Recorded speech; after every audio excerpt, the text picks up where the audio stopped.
Maayong buntag mga idol. Doon na po tayo panag-istoryahan ron. Ang topic nato ron sa istorya nato, kabahin na pod sa mga anak. Mga anak nga kusog motubag sa ginikanan, walay mga poangod.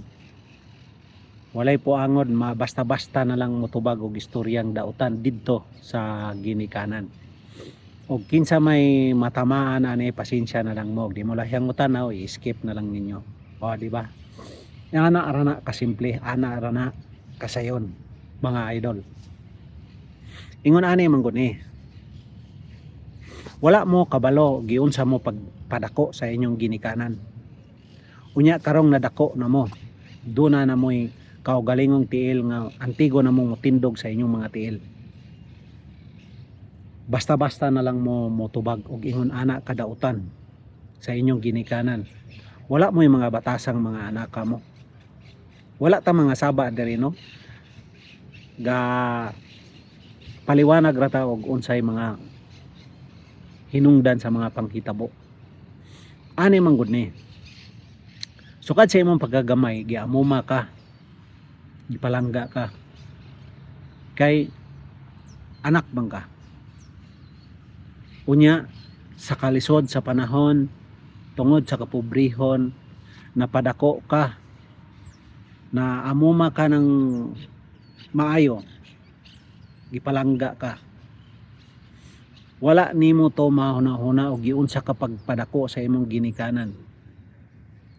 Unya karon basta-basta na lang kang motubag og mo istorya mga daotang pulong ngadto sa imong inahan, kawa nimo'y batasang klaseng anak ka. Kinsa may mga anak ron nga wala katubag sa ilang mga ginikanan, itaas ang kamot. Kay ingon ani ra man gani ka simple. Karon kay kusog man kang motubag sa imong anak.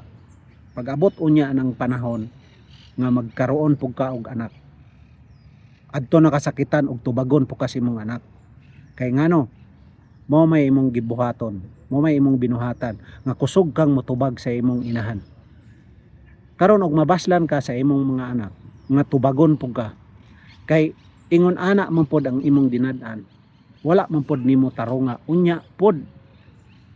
Ingon ana man imong binuhatan, kusog man kay kang motubag, adto na ka unya sakitan.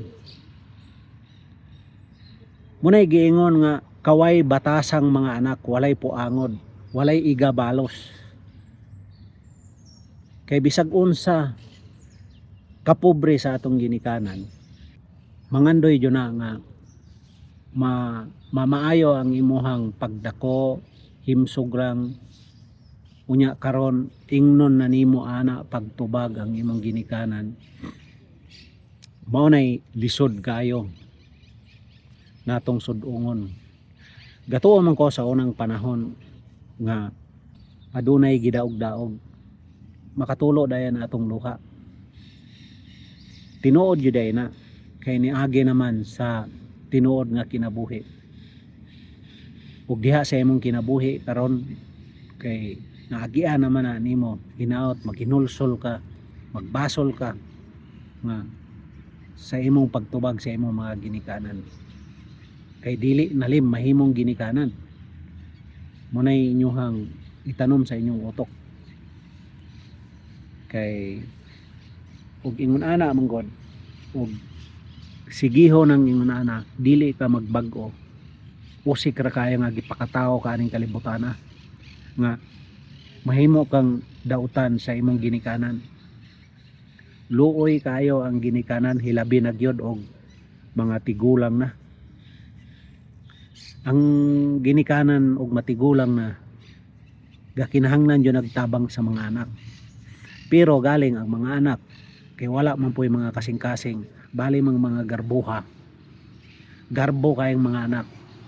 Munay giingon nga gilunod na sila sa ilang kwarta. Hoy, hunaan ninyo na nga og mga matay mo, mga matay ta, dili nato madala ang kwarta. Munay itanom sa inyong utok ug naamoy mga utok. Moingon bitaw nga dili madala ang kwarta ug mamatay, pero tinuod ng istorya